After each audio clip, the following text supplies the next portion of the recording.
ओम शांति। आज सुनते हैं 1 अप्रैल की मुरली से दिल में छपने वाली गहराई की बातें। आज की मुरली में बाबा ने कितना अच्छा बताया कि बच्चे, तुम बच्चे श्याम से सुंदर और फिर सुंदर से श्याम बनते हो। बाबा आया फिर से श्याम से सुंदर बनाने। बाबा है जादूगर। क्यों? श्याम से सुंदर भी बनाता और नरक को टोटल स्वर्ग बना देता। तो जादूगर तो हुआ ना बाबा फिर। यह है तुम्हारी आत्माओं की पाठशाला। कितनी बड़ी पाठशाला है हमारी शिव बाबा की पाठशाला। सारा विश्व की आत्माएं पढ़ती हैं। आत्माएं हैं तो बाबा ने कहा बिना जिस्म के थोड़ी पढ़ेंगे। जिस्म तो ऑटोमेटिकली अंडरस्टूड है। आज बाबा ने कहा आत्मा अविनाशी है परंतु निर्लेप नहीं है। क्योंकि कभी पतित बनती, कभी पावन बनती, कभी पतित बनती, पावन बनती, तो लेप तो चढ़ता है ना। निर्लेप नहीं है।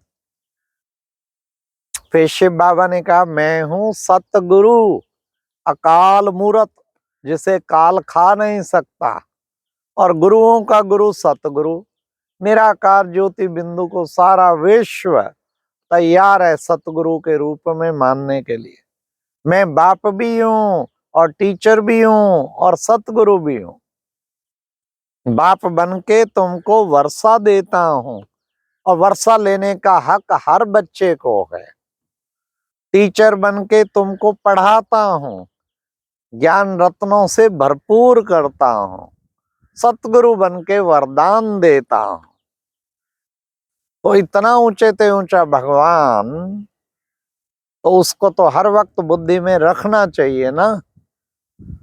उसको बुद्धि में रखेंगे तो जादूगर है ना, जादू हो जाएगा। कर्म भोग चुकतू करने में जादू हो जाएगा। बुराइयों को छोड़ने में जादू हो जाएगा। विकारों पर विजय प्राप्त करने में जादू हो जाएगा।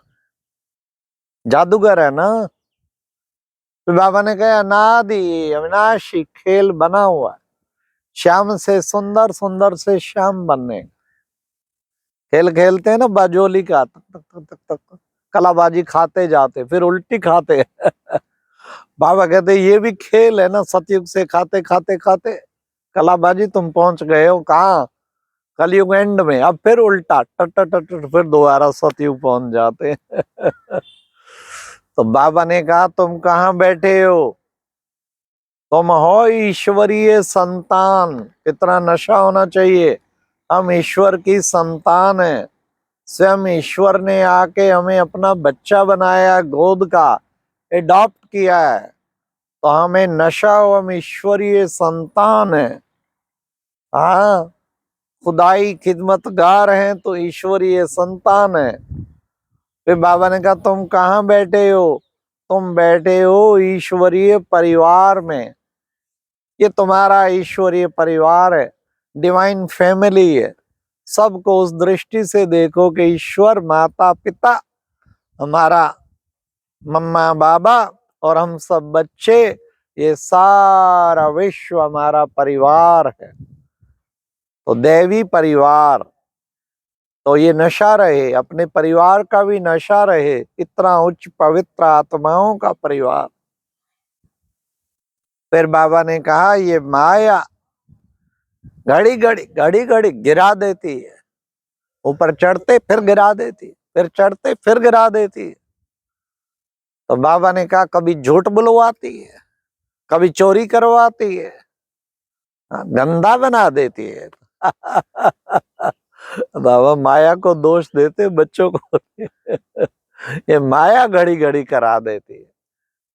हाँ, तो इस माया से फिर क्या दोस्ती रखनी, जो घड़ी घड़ी गिराने का ही सोचती है। बड़े बड़े महारथियों को चट कर जाती है, कच्चा खा जाती है। गज को ग्राह ने खाया। फिर बाबा ने कहा इसलिए बच्चे, मेरे बच्चे मायावश होकर काम चिता पर बैठ के जल के काले हो गए। तो काले हो गए ना। अब बाबा आया कालों को गोरा बनाने। काले तो हो ही गए। अब फिर बाबा क्या करता, बाबा ज्ञान चिता पर बिठा के फिर गोरा बना देता है। तो बाबा ने कितना सुंदर हम बच्चों को बताया। साथ में बाबा ने कहा कि बच्चे पढ़ाई है, ये है रूहानी पढ़ाई, क्योंकि सारा बाबा आत्मा का ज्ञान, आत्मा को योग लगाना, आत्मिक कमाई की बातें, रूहानी आत्मा की पूरी 84 जन्मों की कहानी, तो ये रूहानी पढ़ाई है। वो है बच्चे जिस्मानी पढ़ाई जो स्कूल कॉलेजों में पढ़ने जाते। ये पढ़ाई तो कितनी उत्तम है, तुम्हें नर से नारायण बनाने वाली और नारी से श्री लक्ष्मी बनाने वाली, बहुत ऊंची ये पढ़ाई है ना। फिर बाबा ने कहा बच्चे दुख में सुमरण सब करें और सुख में करे ना कोई, जो सुख में सुमरण करें तो दुख काहे को होए। तो बच्चे कहावत ठीक ही बनी हुई है, सतयुग त्रेता सुख का टाइम कोई भी याद नहीं करता है, और द्वापर कलयुग दुख का टाइम सब याद करते हैं। इसलिए और दूसरी ये भी शिक्षा है, जब हमारी अच्छी पॉजिटिव सिचुएशन है तब बाबा को भूल जाते हैं। जब कोई मुश्किलात आती बाबा बाबा बाबा बाबा बाबा याद करना शुरू कर देते हैं। तो अगर हम सदा ही याद करते रहें तो फिर दुख काहे को होए। सुख में सुमरण सब करे तो दुख काहे को होए, फिर दुख होगा ही नहीं। फिर बाबा ने आज कहा बच्चे देखो ग्रंथ में भी कहा है ना, क्या, मनुष्य से देवता किए करत न लागी वार। भगवान आता है मनुष्य से देवता बनाता है और देर भी नहीं लगाता, फटाफट बना देता है। तो मनुष्य से देवता किए करत न लागी वार। आत्माएं तो यही अभी देवात्माएं बन चुकी हैं, शरीर को केवल बदली होना है। फिर बाबा ने कहा बच्चे देखो कहा जाता ना, हम सो हम सो हम, कि हम सो देवता, फिर हम सो क्षत्रिय, फिर हम सो वैश्य, फिर हम सो शूद्र, फिर हम सो ब्राह्मण, फिर हम सो देवता। ये चक्कर बच्चे चलता रहता है। फिर आज बाबा ने कहा सब आत्माएं इस वक्त कब्र दाखिल हो गए हैं, विनाश का टाइम है, विनाश सामने खड़ा है।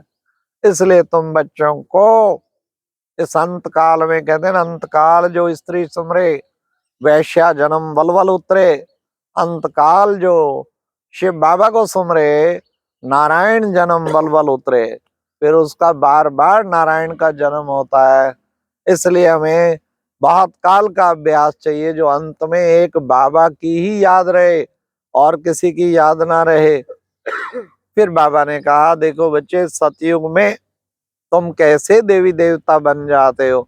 हर बच्चे को हक है वर्षा लेने का, बाप आया है वर्षा देने, तुम मनुष्य से अब देवता बनते हो। देवताएं कितने पवित्र 16 कला संपूर्ण संपूर्ण निर्विकारी होते हैं।